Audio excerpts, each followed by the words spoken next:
200 ቀናት ተቆጥረዋል። መስከረም 1 ዘፍጥረት 1 ብለን ጀምረን እስከ ጳጉሜ 5 ራዕይ 22 ድረስ የእግዚአብሔርን ቃል ማጥናትና ማንበብ ከጀመርን ዛሬ የምናነበው የእግዚአብሔር ቃል ክፍል ከምሳሌ ምዕራፍ 25 እስከ 27 ድረስ ያለውን ነው። አብረን እናንብብ። ምሳሌ ምዕራፍ 25 በጌታ በኢየሱስ ስም አነባለሁ። እነዚህ ደግሞ የይሁዳ ንጉስ የሕዝቅያስ ሰዎች የቀዷቸው የሰለሞን ምሳሌዎች ናቸው። የእግዚአብሔር ክብር ነገርን መሰወር ነው፣ የነገስታት ክብር ግን ነገርን መመርመር ነው። እንደ ሰማይ ከፍታ እንደ ምድርም ጥልቀት የነገስታት ልብ አይመረመርም። ከብር ዝገትን አስወግድ ፈጽሞም ይጠራል። ከንጉስ ፊት ኃጥአንን አርቅ፣ ዙፋኑን በጽድቅ ትጸናለች። በንጉስ ፊት አትመካ፣ በታላላቆችም ስፍራ አትቁም። ዓይኖችህ ባዩት በመኮንን ፊት ከምትዋረድ ወደዚህ ከፍ በል ባል ይሻልሃልና። ባልንጀራህ ባሳፈረህ ጊዜ ኋላ እንዳትጸጸት ለክርክር ፈጥነህ አትውጣ። ክርክርህን ከባልንጀራህ ጋር ተከራከር፣ የሌላ ሰው ምስጢር ግን አትግለጥ። የሚሰማ እንዳይነቅፍህ አንተንም ከማነወር ዝም እንዳይል። የወርቅ እንኮይ በብር ጻሕል ላይ የጊዜውም ቃል እንዲሁ ነው። የምትሰማን ጆሮ የሚዘልፍ ጠቢብ ሰው እንደ ወርቅ ጉትቻ እንደሚያንጸባርቅም እንቁ እንዲሁ ነው። በመከር ወራት የውርጭ ጠል ደስ እንደሚያሰኝ እንዲሁ የታመነ መልእክተኛ ለላኩት ነው የጌቶቹን ነፍስ ያሳርፋልና። ስለ ስጦታው በሐሰት የሚመካ ሰው ዝናብ እንደማይከተለው ደመና ነፋስም ነው። በትዕግስት አለቃ ይለዝባል፣ የገራም ምላስ አጥንትን ይሰብራል። አጥብቀህ እንዳትጠግብ እንዳትተፋውም ማር ባገኘህ ጊዜ የሚበቃህን ብላ። እንዳይሰለችህ እንዳይጠላህም እግርህን ወደ ባልንጀራህ ቤት አታዘውትር። በባልንጀራው በሐሰት የሚመሰክር እንደ መዶሻና እንደ ሰይፍ እንደተሳለም ፍላጻ ነው። ወስላታውን ሰው በመከራ ጊዜ መተማመን እንደተሰበረ ጥርስና እንደሰለለ እግር ነው። ለሚያዝን ልብ ዝማሬ የሚዘምር ለብርድ ቀን መጎናጸፊያውን እንደሚያስወግድ በቁስልም ላይ እንደ መጻጻ እንዲሁ ነው። ጠላትህ ቢራብ እንጀራ አብላው፣ ቢጠማም ውሃ ጠጣው። ፍም በራሱ ላይ ትሰበስባለህና እግዚአብሔርም ዋጋህን ይመልስልሃልና። የሰሜን ነፋስ ወጀብ ያመጣል፣ ሐሜተኛ ምላስም የሰውን ፊት ያስቆጣል። ከጠበኛ ሴት ጋር በአንድ ቤት ከመቀመጥ በሰገነት ማዕዘን መቀመጥ ይሻላል። የቀዘቀዘ ውሃ ለተጠማች ነፍስ ደስ እንደሚያሰኝ ከሩቅ አገር የመጣ መልካም ምስራች እንዲሁ ነው። በኃጥእ ፊት የሚወድቅ ጻድቅ እንደደፈረሰ ፈሳሽና እንደረከሰ ምንጭ ነው። ብዙ ማር መብላት መልካም አይደለም፣ እንዲሁም የራስን ክብር መፈላለግ አያስከብርም።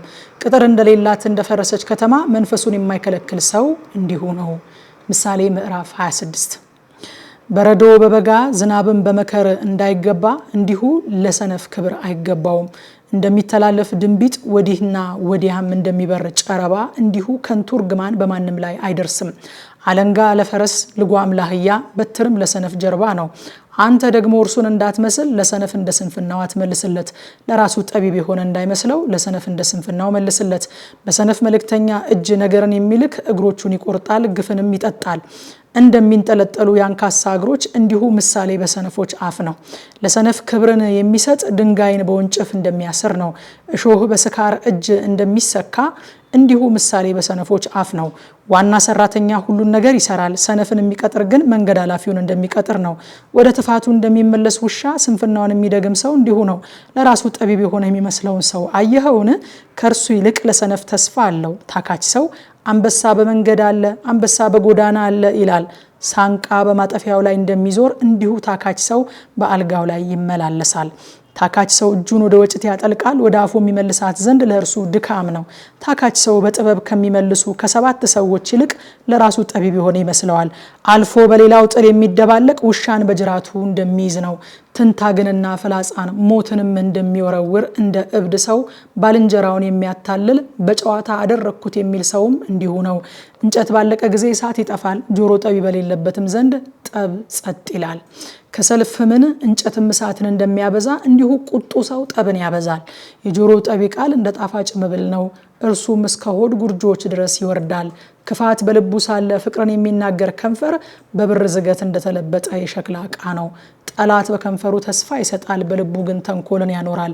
በልቡ 7 ርኩሰት አለበትና በቃሉ አሳምሮ ቢናገርህ አትመነው። ጠላትነቱን በተንኮል የሚሸሽግ ክፋቱ በጉባኤ መካከል ይገለጣል። ጉድጓድን የሚምስ ይወድቅበታል፣ ድንጋይንም የሚያንከባልል ይገለበጥበታል። ሐሰተኛ ምላስ ያቆሰላቸውን ሰዎች ይጠላል፣ ልዝብ አፍም ጥፋትን ያመጣል። ምሳሌ ምዕራፍ 27 ቀን የሚያመጣው ምን እንደሆነ አታውቅምና ነገ በሚሆነው አትመካ።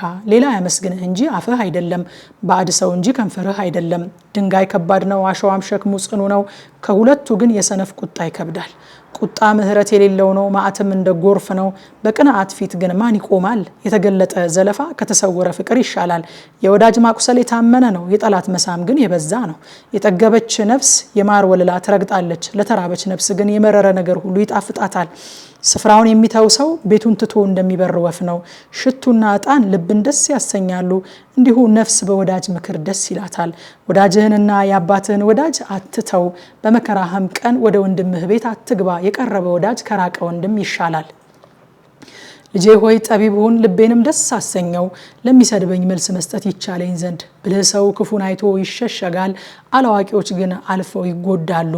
ለማያውቀው ከተዋሰ ሰው ልብሱን ውሰድ፣ ለእንግዳ የተዋሰውንም እርሱን አግተው። ባልንጀራውን በታላቅ ቃል ማለዳ የሚባርክ ሰው እንደሚራገም ያህል ነው። በዝናብ ቀን የሚያንጠባጥብ ቤትና ጠበኛ ሴት አንድ ናቸው።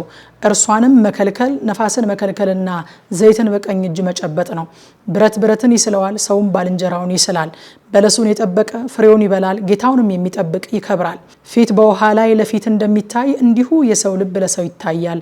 ሲኦልና ጥፋት እንዳይጠግቡ እንዲሁ የሰው ዓይን አይጠግብም። ብር በከውር ወርቅም በማቅለጫ ይፈተናል፣ ሰውም በሚያመሰግኑት ሰዎች አፍ ይፈተናል። ሰነፍን በሙቀጫ ውስጥ ከእህል ጋር በዘነዘና ብትወቅጠው ስንፍናው ከእርሱ አይርቅም። የበጎችህን መልክ አስተውለህ እወቅ፣ በከብቶችህም ላይ ልብህን አኑር። ባለጠግነት ለዘላለም አይኖርምና ዘውድም ለትውልድ ሁሉ አይጸናምና። ደረቅ ሳር በታጨደ ጊዜ፣ አዲስ ለምለም በታየ ጊዜ፣ ከተራራውን ቡቃያ በተሰበሰበ ጊዜ በጎች ለልብስ ፍየሎችም የእርሻ ዋጋ ይሆናሉ። ለሲሳይህ ለቤተሰቦችህም ሲሳይ ለገረዶችህም ምግብ የፍየል ወተት ይበቃል። ከምሽቱ 3 ሰዓት በኢትዮጵያ ሰዓት አቆጣጠር ኑ የእግዚአብሔርን ቃል እናጥና። በቲክቶክ እና በቴሌግራም ገጻችን የቀጥታ ስርጭት ላይ እንገኛለን። ሻሎም